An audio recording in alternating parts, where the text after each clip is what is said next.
Wasabi guys, coming back at you with another top 5 video. This time we're going to be looking over the Jeskai color combinations and the 5 best cards for Commander. Please keep in mind there aren't a lot to choose from within this color combination, especially now that we were getting to 3 colors here.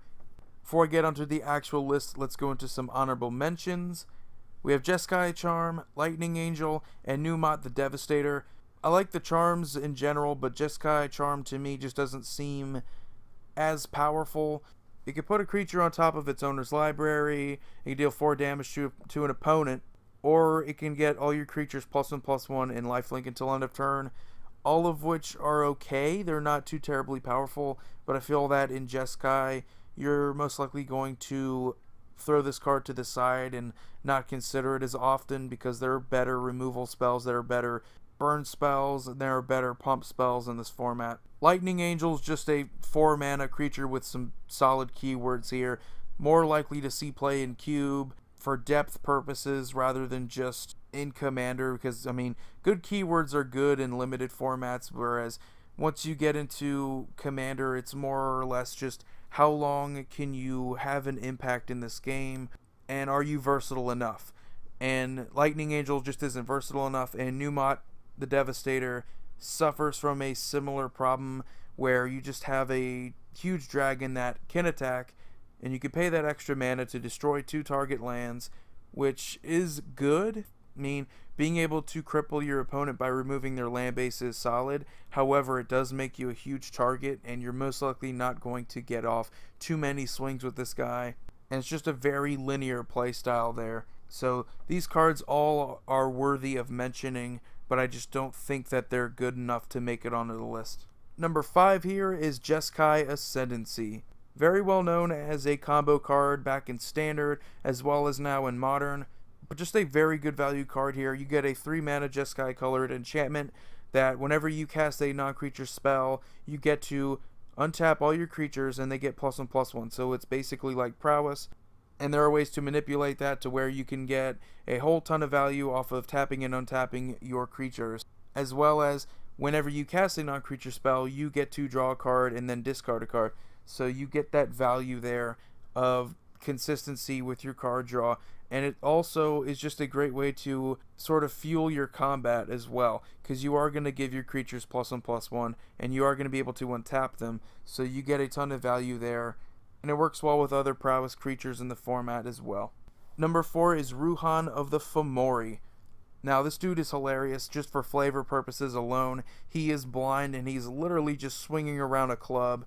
It is hilarious there. He's 4 mana for a 7/7 who at the beginning of combat on your turn, you have to choose an opponent at random and he attacks that player this combat if able to. So he's basically sort of the, hey, I'm hitting you but I don't want to hit you. I love the political aspect of Commander, and you all know that by now.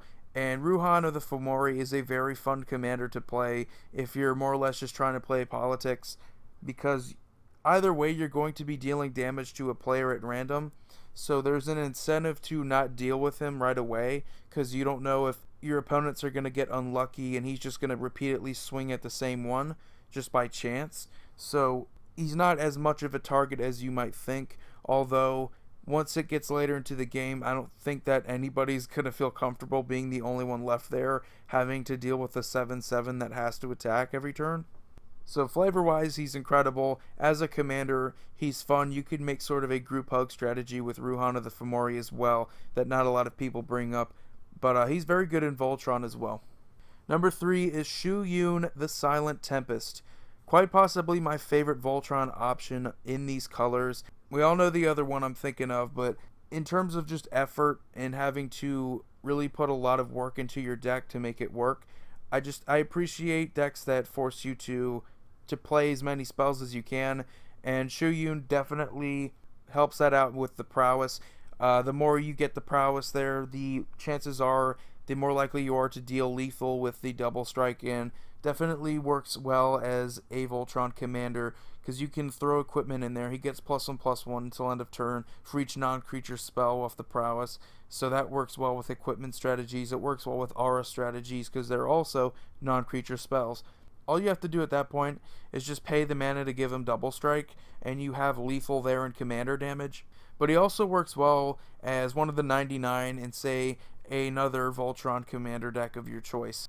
But definitely, I love the options here. I love the flavor. He is the only legendary that we have with prowess. Number 2 is Zedroo the Greathearted. Now, of all of the decks in Commander, she is quite possibly the most political of the bunch. Her versatility as well, you could play her as a group hug commander, and you're not wrong for doing so. But there are so many fun options that you can do with her if you want to be the enemy. And you're going to be gaining life, you're going to be drawing cards, your upkeep based off of how many permanents your opponents control that you own. You could give them something that keeps them from casting creatures. You can give them something that keeps them from attacking. You could give them something that's just going to make the game a living hell for them. And that is what she's probably known best for doing, just being a nightmare of a commander to play against in a multiplayer game, because she does have that political aspect, and you can definitely bargain with players as well as just torture them. You can give them things that benefit them in order to keep them from attacking you, or in order to sort of just play the game of politics the way it was meant to be, and that's just bargaining with other players to get your way. And she's a brilliant commander for that reason alone. And number 1, if you didn't know by now, is Narset Enlightened Master. She is just the most powerful commander in these colors. There's no doubt about it. Every deck that you can think of is just going to have just so much power associated. You could definitely try to make a Planeswalker build around here, or you could just throw her into a Super Friends deck, a 5-color Super Friends deck, and you're not wrong for doing that either, because every time she swings, you're going to be able to cast the non-creature spells off the top 4 of your library.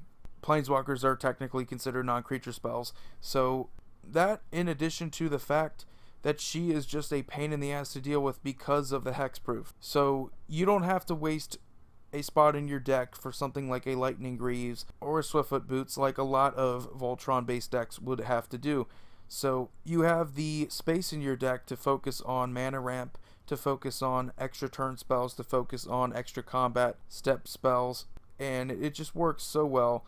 And usually within the first 2 attacks you have won the game with her. She's just that powerful and just that hard to deal with. You usually need a board wipe or something that can sacrifice her.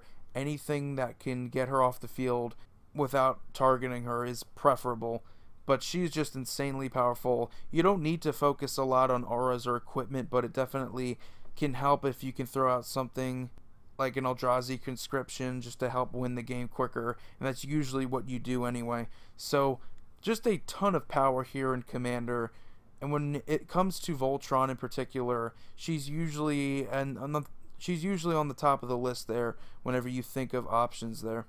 So anyway guys, that was the top 5 cards in Jeskai colors. Hope you enjoyed this video. If you did, please share, like this video, helps out my channel. Stay tuned for more awesome content. Please subscribe to my channel if you haven't already. I do a lot of other similar videos that you might like as well. But anyway, Void here signing off. You all have a wonderful day.